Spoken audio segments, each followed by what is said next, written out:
Hey everybody, this is TJ Cates. I'm with. Hi, everybody. This is Jill Santibanez, and look what we have today. Juan, Corrigan. Hey Hi, brother, Juan. we met a few years back. We kept the communication. We love social media and everything it gives us to do. I'm so excited to share what we're going to talk about today. Jump right into it. Give us a 1 minute elevator pitch of exactly what your new project's. What is it? Well, my new project is my book. It's called Betrayed by Politics. It's basically about a secret agent that knows too much, gets accused of a crime. Two governments want him dead, you could say, and he beats both governments and gets the girl. Oh my goodness. That's the way to get it. And he gets It's the girl. I great. love it. Okay, man. So what got you into writing books? Where did this come from? Because you weren't always into this, were you? No, I never dreamed of ever writing a book. But when I did my master's, my thesis, I was doing it, and then all of a sudden, I said to myself, "Man, this is like writing a book," and that kind of stuck to my head. Then, about 2 years later, I was in a romance novel, you could say. Wow. And I said, you know something? If I can be on the cover of a romance novel, I can write a book. And that's when I started writing a book. I started getting an idea of different experiences that I've had. Some of it is kind of true because I've got people that did something similar to that. And that's where the idea started coming from. And And you're actually former it just military, which took little by little. I'm sorry to interrupt, but I was just going to say you're former military. So I think all those experiences too, I think since you've actually done things like that, you can really give light to your project. Oh, definitely. I'm still in the National Guard. I'll Oh retire my next year. goodness. Wow. Thank you for your Yeah, service. exactly. Oh, But the thing that I've noticed, the more people that you get in contact with, the more conversations you have over the years, the more it builds us as people. You kind of got outside your town. You're from Mississippi. I grew up in Mississippi, great place to live, and um, that so that's kind of let's talk about the story a little bit more in depth and tell people what they can expect. And let's okay. go right now. It's on Amazon, correct? They can actually go purchase this book today. Yes, it's on Amazon.com. It's going to be on Congratulations. Barnes and Noble, and any bookstore that wants to order it. That's cool. Let's talk more about the story and like give us a little bit of a verbal trailer, if you will, about what's Sure, sure. Esteban is kind of like a poor boy. He grows from a poor family. Mother's a maid, dad's a construction worker. He grows up and he has to like join a gang as time goes on because of protection. And then it's based in Mexico. So in Mexico, you have a 2 year service that you have to do. Well, he excelled. He excelled so good they offered him a chance to be in the military academy. Well, he goes to it and he excels. He graduates number one. Of course, he chooses special forces. He's trained in different areas of, you could say, in Mexico, America, Israel, and he's used in many operations worldwide outside of Mexico. Well, he ends up disobeying orders because they want him to do a mission, but his men are going to get killed. Oh my gosh. So he saves his men. Then he's offered two choices: resign or get court-martialed because he disobeyed. So he resigns, but somebody up higher saw him and offered him a chance to be in the Secret Service. So he did. And that's where the story takes up. And then he starts discovering some mysterious plot that is against a senator. So, and he tells the senator about it, and the senator eventually kind of befriends him. And then they start uncovering all these, you could say, deep state that's happening in that country, along with the U.S. and other countries. Wow. So, and there's a rival senator that wants to be the leader, and then he discovers somebody's on my trail. So that's where Esteban gets accused of a crime, and he has to flee.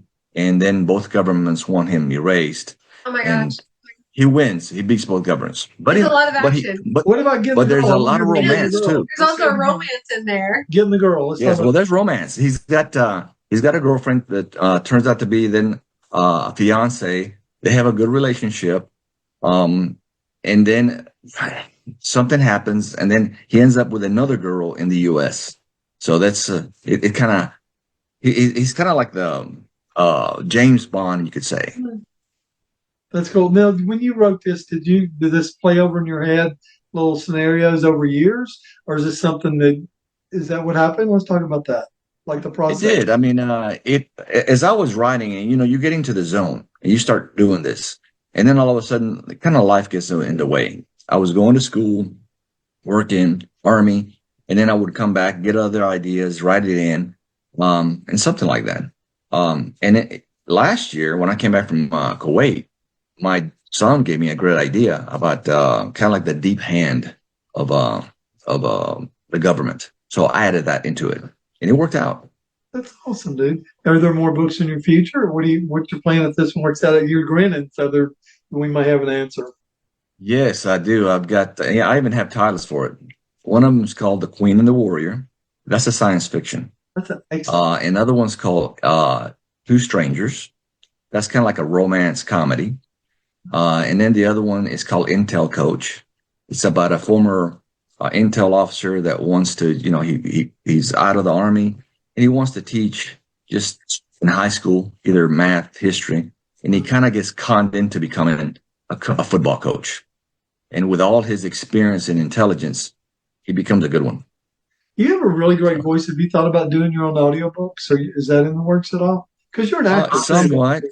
I have done, you could say, voice commercials in the past. Yeah. But when I retire next year from the National Guard, I'll have a lot of time.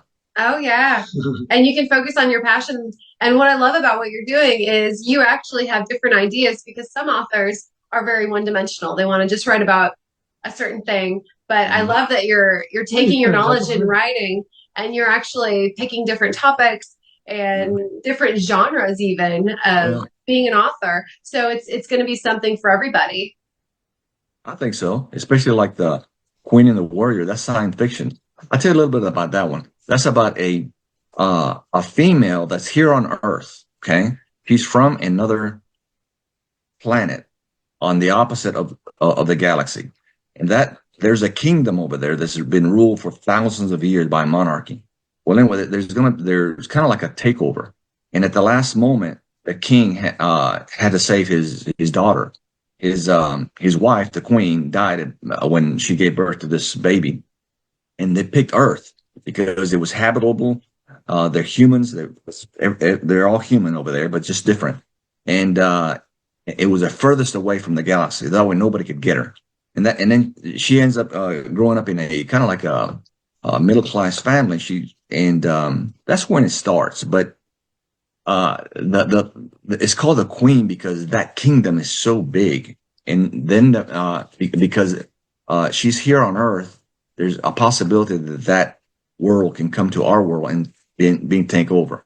So, and the warrior is a kid. It's a male boy that has been trained since birth to portray the queen in every way, and to the death, kind of like a drone. The bees, Sure. That's anyway. Years later, he comes to this world and wants to tell her about who she is. She thinks he's crazy because the kingdom is about to fall and they're having a kind of like a civil war, and he's there to protect her. In the end, of course, they fall in love. He becomes the queen, and she guards the doorway for that kingdom to protect Earth. Yeah. So she's kind of like a protector of Earth. What? That's so great. No, so he actually, she kind of turns him with their relationship and what happens. That's really interesting. And you being an actor and being on so many movies and TV sets and things like that, and does that help you to kind of have a creative mind and visually see how characters and people get together? Because I know I've heard a lot of authors and they talk about some of them see the characters, some of them don't.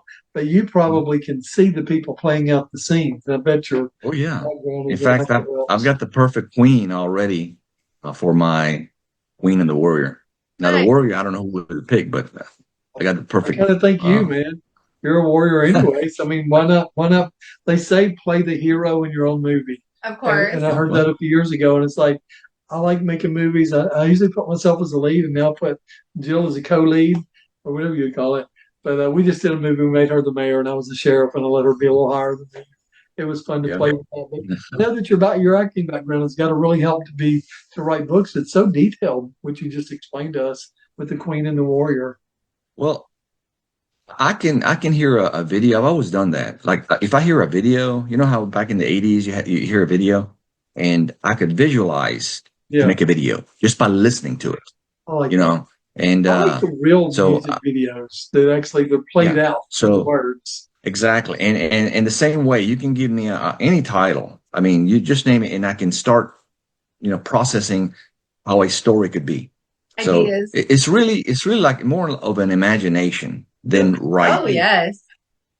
What I think too is great is and TJ and I talked about this with like superhero movies. Like I tell TJ, I said, well, you've been a firefighter before. So to me, that True. is more interesting. That is a superhero. Like you have, you being a National Guard. National Guard. I think that is like, that is heroic. That is more heroic than somebody with special powers because this is real. This is real life. Like you're a You superhero don't get because special powers when you're at the National Guard. You are you the have power, this training, you have and this the incredible power is of knowledge. Yeah. of your There's armies. a lot of pain involved. Yeah, oh gosh, I can't even imagine. But I'm so excited to share this. You shared a video with us that we're going Let's put to that on the end of this video. yes, that we're going to share because it's like a teaser to this book. And what an incredible idea to do this because it's kind of like a preview to a movie, but you actually put this together to showcase the book. And what's the story behind that? Like how did you come up with those ideas? Well, I gave it to my publisher. My publisher, just put it together. Really, That's I gave great. him, I gave him the material, and he put it together, and he did a good job. Yes, Did an excellent job. Yeah, definitely. people really need visual right now. Visual aid. It's not just reading and hearing. People really have to see it. In a city of power and secrets,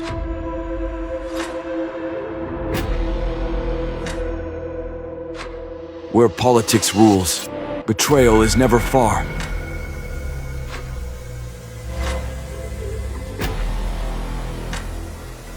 One man caught between loyalty and lies.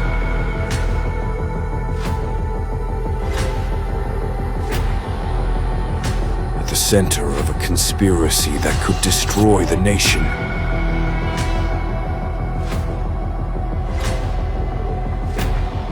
A deadly game of betrayal and deception.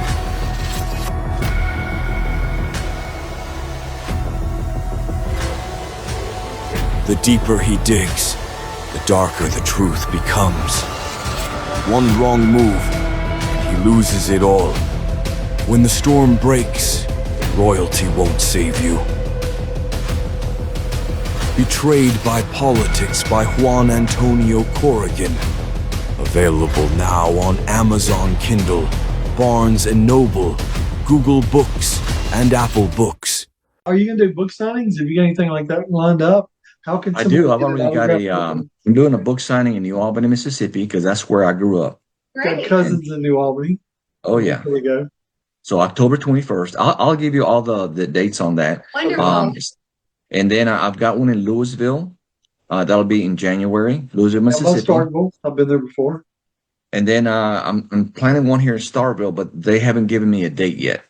And I'm trying to get one in Oxford, Mississippi. They're trying to set up a Great date area. for that as well. I got a call from Reed's department store in Tupelo. Wonderful. And the lady is very interested, and especially after she saw my material. Right. And she's gonna tell me either this week or next week when a date will be set for that. And I was trying to get one in Memphis. There's Yeah. a bookstore because I think Memphis would be good. Oh, definitely. Yeah, there's lots of good places to go. Especially because the National Guard is there right now. Oh, you're right. Yeah. So That's a you good could idea. actually be there and say, hey, we're all Yes. family. Yeah. That's incredible. And I want to talk about your background because you're not originally from Mississippi. You're originally from No. Mexico. So you I know am. the culture going into this with Yes. this book. You can actually talk about it firsthand. It's not like, Mexico is there. My nationality is Hispanic. But you actually lived in Mexico and you moved to Mississippi when you were 7. So do you still travel back to Yes. Mexico to see family? Not as much as I used to. I did when I first came here. I would go every summer Okay. and stay there about a month, and then every other Christmas. So the language, the culture, of course, I have it, and I feel really, like I'm still a Mexican in a way. So that's never gone away. And every time I go there, they don't think I'm an American, and I'm here, they don't think I'm a Mexican. So it There works you both go. ways. Good for you, man. Because you actually look Italian. Like you could totally pull that off. That's what everybody tells me. Italian, Greek, There you go. something like that. Exactly. Cool. Exactly. Do you speak fluent Spanish? Are you Oh, fluent? yeah. In fact, English was my second language. Yeah. So I really didn't learn English until I was probably 7 or 8 when I first came here. Yeah. I did go to a school in Mexico where they had English and Spanish. I'm Catholic, but there's Mormons over there, and the Mormons have a very nice school system where they speak with you in English and Spanish. So I went there for about a year to kind of, I guess, my parents wanted me to have some type of background. So when I came here, I already kind of knew what was going on. It made it easier. So I learned really English in the summer. And by the time school started, I already spoke English. Well, since this story that you have involves Mexico, are you going to have it in Spanish version? Has your publisher talked about anything like that? Yes, it's going to be translated. I think it's maybe in 2 weeks, something like that. Oh, I got to make sure, because he told me 10 days, but it could be 2 weeks. But even if it's longer, it's still going to be good. I also have a lot of relatives over there, and they're excited. Oh, yeah. I have a friend who's a big time reporter.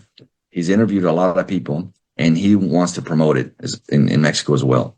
That's incredible. That's great. I don't know if I've heard that many books to be able to have that crossover appeal. Are you going to be doing book signings in Mexico as well? Or are you going to set those up as soon as you have the love to. Spanish version? I would love to. I would love to do it in Mexico City because that's where it's based.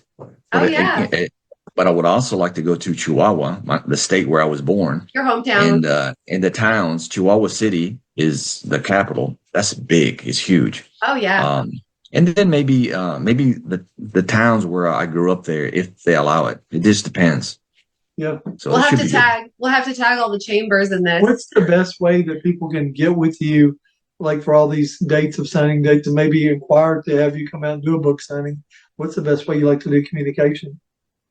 Well, I am on Facebook right now. You can look me up. I'm going to have a web page. I don't have one yet. My publisher is going to help me with that. Good. So I'm kind of like being guided since this is my first book. I've been down the road before, so it's smart. Yeah. So it's once I know how to do this, then everything's easy. It's like this is my first path. So people can we're going to have your link in the body text above when people are watching this. So your link would actually take you to your page, and they can directly page, and then we'll have your link where they can actually go to Amazon. Man, it's been great talking to you. We're so excited about what you're doing. Well, thank you. Appreciate it. I do appreciate it.